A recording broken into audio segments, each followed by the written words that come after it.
Folks, welcome to PeopleSoft channel. Do you want to treat yourself with the latest and greatest PeopleSoft environment right on your machine? Let's make that happen. I will walk you through the process. In fact, 4 years back, I made a video on how to install PeopleSoft using Oracle VirtualBox. Let me show you that video. If you go to my playlist and scroll a little down, PeopleSoft installation. This is the video I am talking about. Surprisingly, the steps I outlined in that video still holds good even today. To be honest with you guys, I followed my own video and I have upgraded my PeopleSoft environment. Let me show you my recent PeopleSoft installation. Let me log into the system. As you can see here, I have upgraded my PeopleSoft environment. This PeopleSoft environment is built on PeopleTools 8.58 and FSCM Image 35. That's a little bit about this environment. Instead of repeating myself and boring you, today I will focus on the roadblocks I hit during the installation process. Like I said before, you need to go through the previous video to install this environment. Alright, let's go through the issues I faced now. The very first issue I faced was in fact in the beginning of the installation process. As part of the installation process, you need to download a bunch of zip files from Oracle support. Like you see here, there are like 13 zip files you need to download. Once you download all the 13 zip files, you need to unzip the very first zip file. After unzipping the first installation file, you need to run this Windows batch file using PowerShell. So what happened was I ran the PowerShell script, and what happened was my installation process was terminated prematurely. As you can see here, after the 2 steps, it said the exiting PeopleSoft environment setup process. It didn't show any error message whatsoever. But good news is you can see the error log right here, and there is a text file that gets updated if there are any errors. So I opened these files, and as you can see here, it couldn't find the other OVA files. So this is the problem. This is the first issue I encountered. The problem lies in the way I unzipped the first installation file. So as you can see here, I have unzipped into a folder instead of directly unzipping the contents into the installation folder. This is the wrong way to do. As you can see here, the right way to do is all the contents of the first zip file should be directly extracted into the main installation folder. As you can see here, the setup folder is along with the other zip files.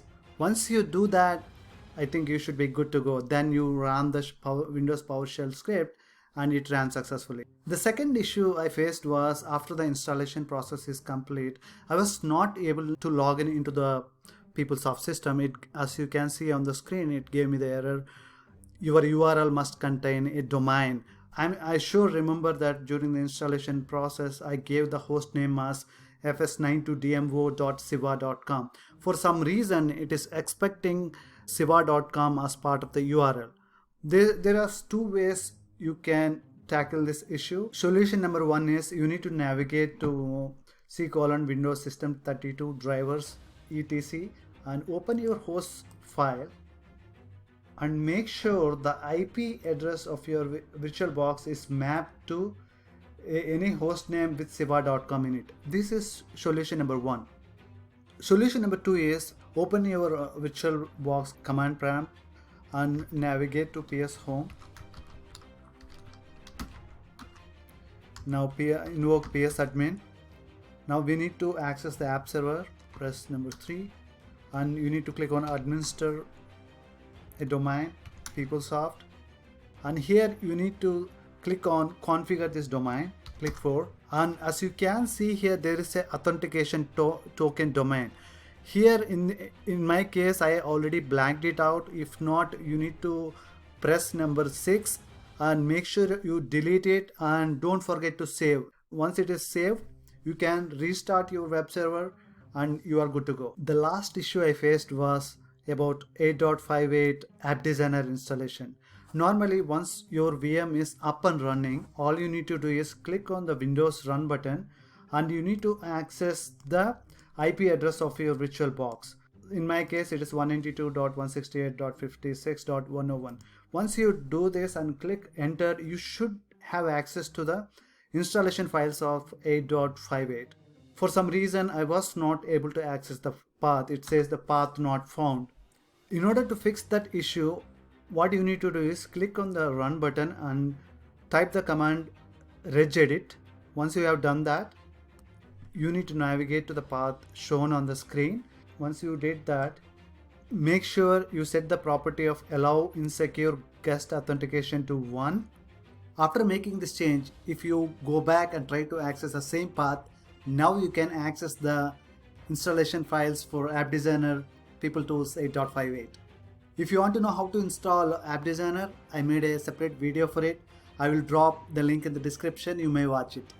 To summarize, those are the issues I faced when I tried to install latest PeopleSoft environment by looking at one of my old videos. Please try it out and let me know if you get stuck. I would be more than happy to help you. In the next video, I will show you how to access web server and app server paths for our PeopleSoft single user environment. If you like my video, don't forget to subscribe my channel. I will come up with more interesting content in the coming weeks.